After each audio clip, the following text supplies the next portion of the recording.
कल्याण हो मंगल कामना के साथ इस आत्मज्ञान चिंतन सत्य एवं स्वयं की खोज यात्रा में आप सबका स्वागत है। अंत तक देखते रहिए, ज्ञान के साथ आनंद भी आएगा। दुनिया के सभी धर्म, पंथ, संस्कृति आदि में चांद को लेकर अपनी अपनी मिथक, कथा, कहानी, मान्यताएं हैं। इसके प्रभाव से अछूता कोई भी नहीं है। भारतीय उपमहाद्वीप के पौराणिक कथाओं में वनस्पतियों, औषधियों में रस, रात्रि में शीतल प्रकाश प्रदान करने वाले चांद यानी चंद्रदेव सोम है। हमेशा से चांद इंसानों के लिए रहस्य और रोमांच का विषय बना रहा है। चांद के उत्पत्ति कार्य कारण को लेकर के धर्म विज्ञान के कई अनसुलझे रहस्य रहे हैं, जिससे लोग हैरान हैं। चांद की उत्पत्ति के कई अलग अलग पौराणिक कथाएं हैं जो एक मत नहीं है, अर्थात जिनके मन में जो आया लिख दिया। अब इसमें क्या सत्य है पता नहीं, पर कारण कोई एक होगा या नहीं। परंतु दूसरी तरफ पिछले 50 वर्षों में विज्ञान ने सैकड़ों यान मून मिशन भेजा है, कैमरा लगाकर। सबको एक भौतिक तत्व से बना गोला पृथ्वी का उपग्रह चांद मिल रहा है। इसमें लगे यंत्र हजारों वर्षों से चले आ रहे चांद के किस्से कहानियों को धता बताकर पीछे छोड़ते हुए दूध का दूध, पानी का पानी अलग करके बता रहे हैं, सत्य की कहानियां लिख रहे हैं। आइए देखते हैं, अलग अलग पुराणों में चांद की अलग अलग कहानियां हैं। अग्नि मत्स्य पुराण में चांद का जन्म ब्रह्मा ने की है। ब्रह्मा द्वारा सृष्टि की उत्पत्ति के समय पहले मानस पुत्रों की रचना में एक पुत्र अत्रि ऋषि है, जिसका विवाह सती अनसुईया से हुआ है।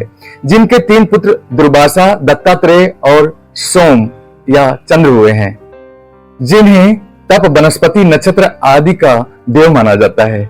आज चंद्रयानों के खोज मिशन में ऐसा कोई देव नहीं मिला।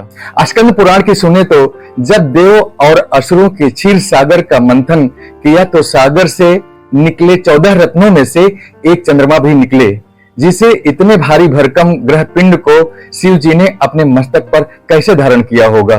बाद में चलकर यही चंद्रमा शिव जी के सालियों के पति यानी साड़ू भाई बने। इसी पुराण में पुनः यह भी बताया गया कि समुद्र मंथन का ज्योतिष द्वारा मुहूर्त देखा गया तो गुरु और चंद्रमा का शुभ योग बताया गया। ये क्या विरोधाभास है, आप स्वयं विचार करें। वहां दूसरी तरफ चंद्रमा का विवाह शिव के ससुर दक्ष प्रजापति की 27 पुत्रियों जो शिव जी की पत्नी सती की बहनों से हुआ। यही 27 पत्नियां नक्षत्र और चांद की 16 कलाओं के साथ एक चंद्रमास पूरा होता है। यहाँ कुछ भी कथा कहानियां हैं जो आप सबके ही विद्या विज्ञान से कोई मेल नहीं खाता है। अब कौन से ज्ञान विज्ञान को स्वीकार किया जाए? एक तरफ बेमेल सिर्फ कथा है, दूसरी तरफ सूर्य के प्रकाश के उजाले के भांति आपके ही विज्ञान का शुद्ध सा प्रमाण है। आप दोनों में से जश्न बनाते आ रहे हैं। प्रत्यक्षम किम प्रमाणम में सत्य ईश्वर के साथ बने रहिए। चंद्रमा की अभी तक की यात्राओं में शिव जी के साड़ू सोमदेव जी रोहिणी सहित 26 पत्नियों के साथ यानों को भव्य स्वागत करते या बिना आज्ञा आए इन यानों से युद्ध करते नजर नहीं आए। न ही कोई महल, सेना, उनकी संतानें, बुद्ध, रहन सहन, खान पान, सभ्यता, संस्कृति अभी तक मिला है। चांद को लगे श्राप से मुक्ति के कारण कृष्ण पक्ष में अमावस्या यानी चांद का प्रकाश पूरी तरह गायब हो जाए, शुक्ल पक्ष में पूर्णमासी यानी चांद का तेज प्रकाश पूर्ण रूप से दिखाई देता है।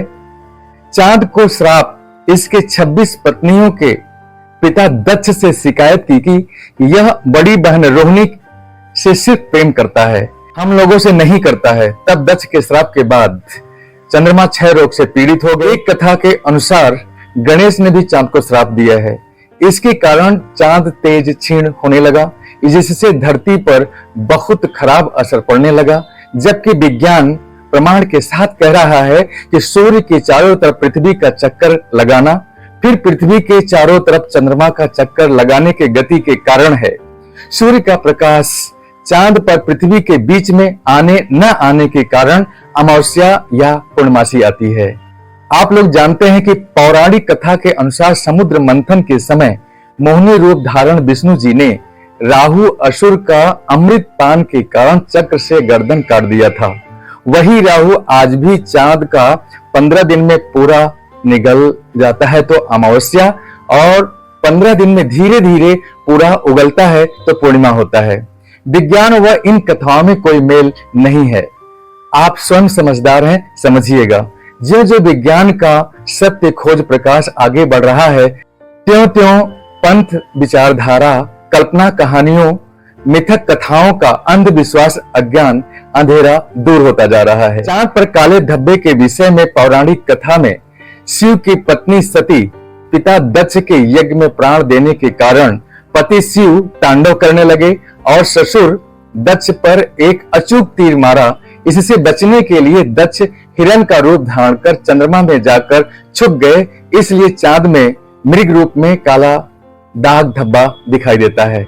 जबकि विज्ञान के खोज कह रहे हैं कि चांद पर समय समय पर ब्रह्मांड से छोटे बड़े उल्का पिंडों के गिरने से बड़े बड़े गड्ढे बन गए, जिस पर सूर्य का प्रकाश ठीक से नहीं पड़ने से छाया अंधेरा बनने के कारण पृथ्वी से काले धब्बे दिखाई देते हैं।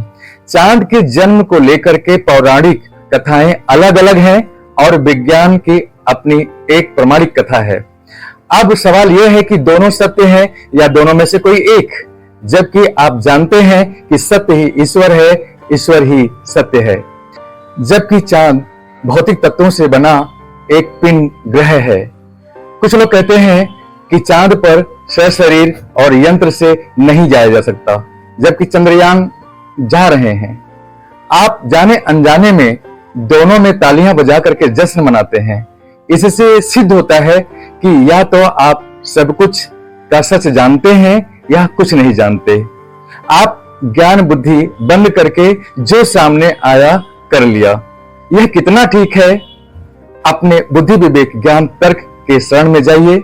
जो प्रमाणों के माध्यम से सत्य लगे स्वीकार करिए, न किसी के प्रभाव में न किसी के अभाव में, स्वयं के स्वभाव में रह करके आगे बढ़िए। जन्म से मृत्यु तक, सुबह से शाम तक जो भी ज्ञान विज्ञान संचय किया है, अंततः अपना ही ज्ञान काम आता है। इस तरह के आत्मज्ञान चिंतन आदि का वीडियोज आगे भी देखते रहिए। इतना समय देने के लिए आपको बहुत बहुत धन्यवाद। अपना अपना सुझाव कमेंट में अवश्य दीजिएगा, हमें इसका बेसब्री से इंतजार रहता है।